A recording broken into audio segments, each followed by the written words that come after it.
Hello friends, I welcome you in lecture number 11 on basic statistics.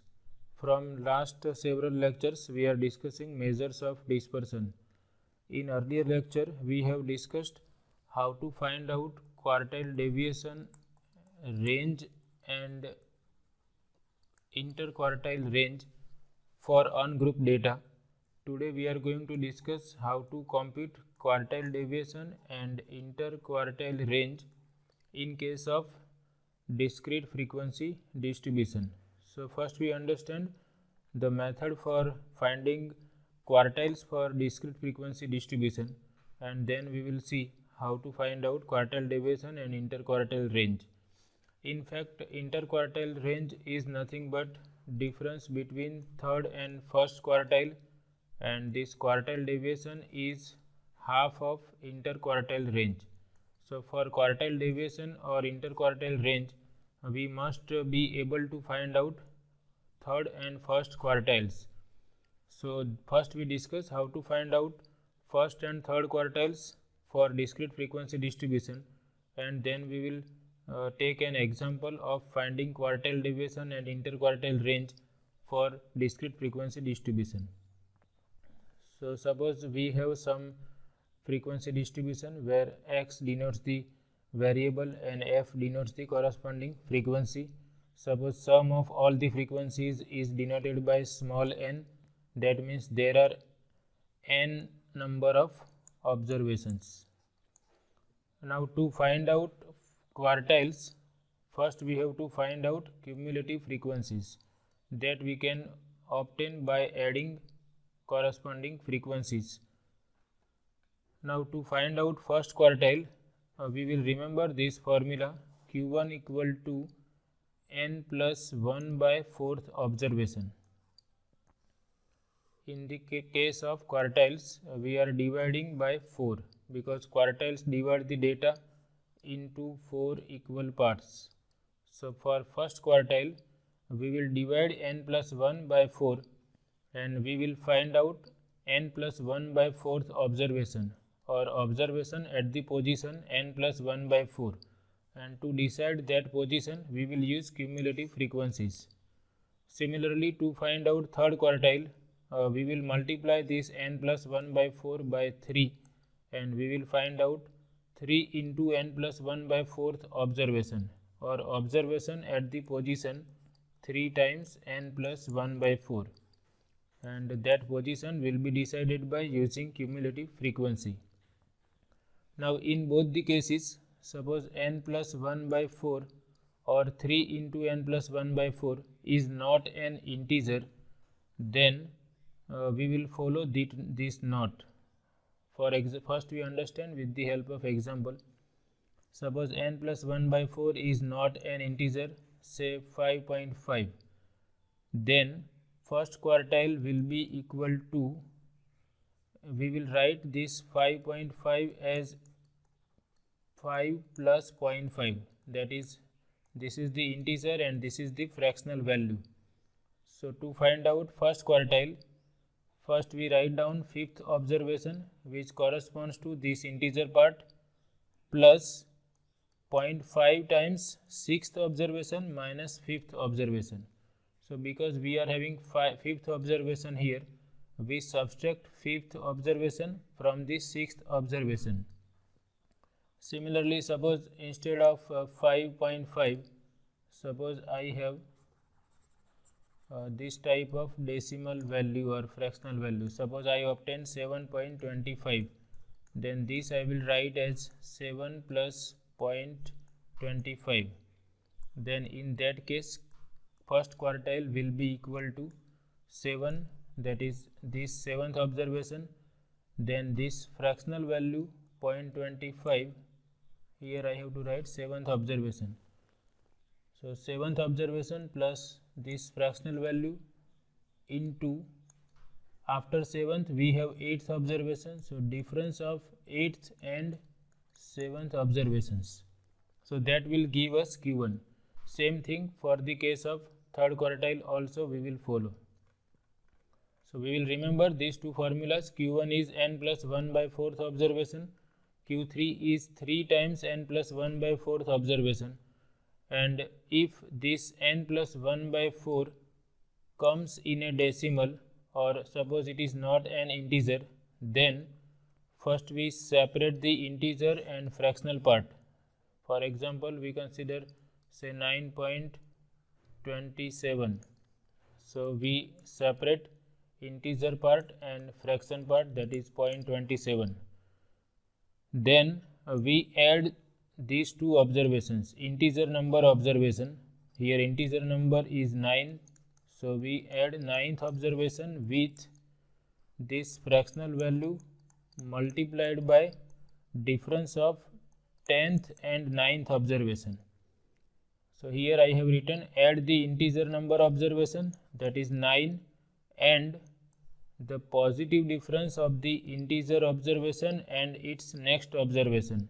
Here integer observation is 9, next observation will be 10th observation, so positive difference is 10 minus 9, and this difference is multiplied by corresponding fractional value. So we will follow this method to find out quartiles in case of discrete series or discrete frequency distribution. So we understand this with the help of example.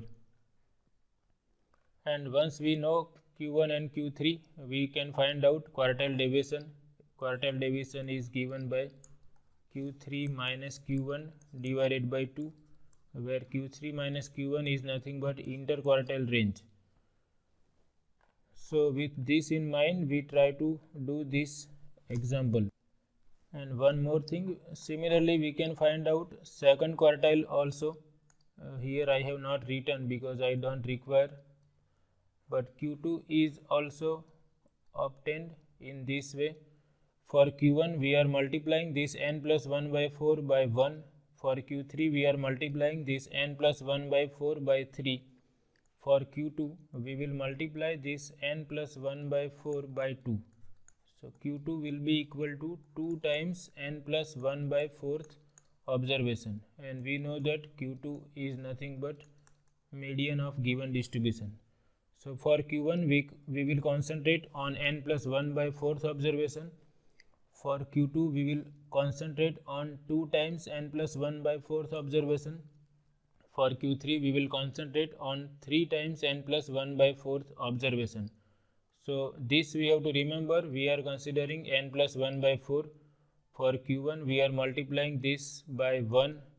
For Q2 we are multiplying this by 2. And for Q3 we are multiplying this by 3. And if all these quantities turns out to be integer, then we consider that integer observation. If they are not integer, then we use this remark as I explained here. So with this in mind, we try to find interquartile range and quartile deviation for this distribution. So here values of x are given and corresponding frequencies are given. First we find out total number of observations, that will be the total of all the frequencies n equal to sigma f. So if we add all these frequencies, then total is 256. We will also require cumulative frequencies. So here I have prepared one column for cumulative frequencies. We know how to write down cumulative frequencies. These are less than type cumulative frequencies. So first cumulative frequency is equal to this first frequency. This cumulative frequency is obtained by adding these two, 1 plus 9. This is obtained by adding this 10 and 26. Then we add 36 and 59 to obtain this 95. So in this way, last cumulative frequency must be equal to sum of all the frequencies, which is matching here. So this is correct cumulative frequency column. Now for first quartile, we first find n plus 1 by 4. So n plus 1 by 4 is, n is 256 plus 1 divided by 4. So we obtain 257 divided by 4, and that turns out to be 64.25. So this is not an integer. So first we consider 64th observation. We can write 64 as 64 plus 0.25. So Q1 will be equal to 64th observation plus 0.25 times 65th observation minus 64th observation.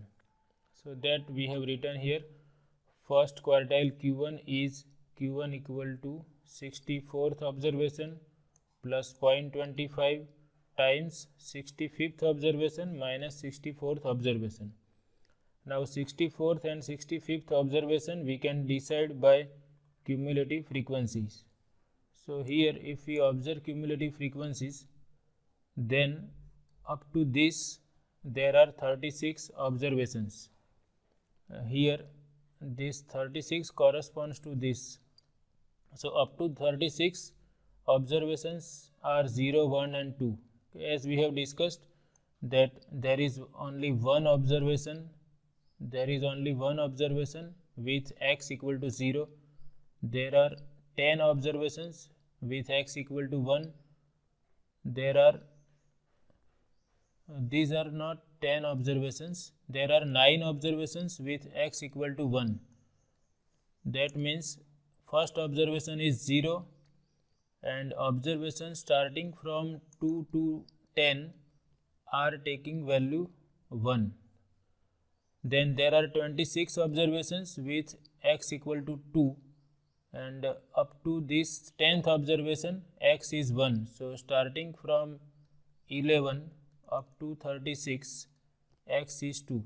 So observation number 11 to 36 are x equal to 2, and this corresponds to observation number 37 to 95. So observation number 37 to 95 are taking value x equal to 3. So we are interested in 64th and 65th observation, so that will come here. So 64th observation is also 3 and 65th observation is also 3. So I have written here 64th observation 3 plus 0.25. Now these two are 3, so this is going to be 0. So we have 3 plus 0, that is first quartile is 3. Now it is not necessary that these two are always same. For example, suppose our Q1, suppose value of n plus 1 by 4 was, here we are having 36 and 37 is starting from this.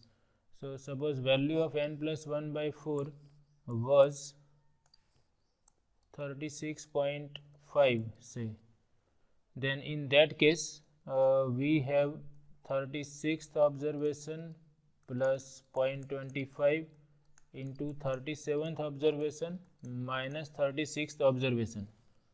So 36th observation is, now you can see up to 11 to 36, so observation is 2. So in that case we have 2 plus 0.5. Now 37th observation is 95, is corresponding to this, and it is 3. So here we have 3 minus 2. So this is going to be 2.5. So it is, in this case we obtain these two observations are equal, but that will not be the case every time. Okay. Suppose we have this type of situation, then we will have these two observations are different. Now for Q3 we require 3 into n plus 1 by 4th observation, and we have already obtained value of n plus 1 by 4, which is 64.25. So that we substitute here 3 into 64.25. So we obtain 192.75. So therefore Q3 equal to 192th observation plus this fractional part 0.75 multiplied by difference of 193rd observation and 192 observation. So we have to find out observations at the position 192 and 193. So 192 and 193 will come here. Okay. Here we can see this 4 is up to 167th observation. So observation starting from 168 up to 219 observations at this position 168 to 219 are 5, and we are interested in 192 and 193 observation, so they come in this category. So both the observations will be equal to 5. Observation at position 192 is also 5. Observation at position 193 is also 5. So that we substitute here. 192th observation is 5 plus 0.75. This is also 5 and this is also 5. So third quartile is 5. So in this way, for discrete data we can decide quartiles. Now for interquartile range, we have to take difference of third and first quartile. So interquartile range equal to Q3 minus Q1. Q3 is 5, Q1 is 3. So interquartile range is 2. Quartile deviation is nothing but half of interquartile range, that is Q3 minus Q1 divided by 2, or 1/2 times Q3 minus Q1. So 1/2 and Q3 minus Q1 is 2. So we obtain 1. So in this session I have discussed how to find out interquartile range and quartile deviation for discrete frequency distribution. What we have to remember is we have to first find out first and third quartile. For quartiles, first we find out sum of all the frequencies, then we prepare cumulative frequencies, and we remember these formulas. Q1 is n plus 1 by 4th observation, Q3 is 3 times n plus 1 by 4th observation, and we remember this remark: if these quantities are not integer, we will use this remark.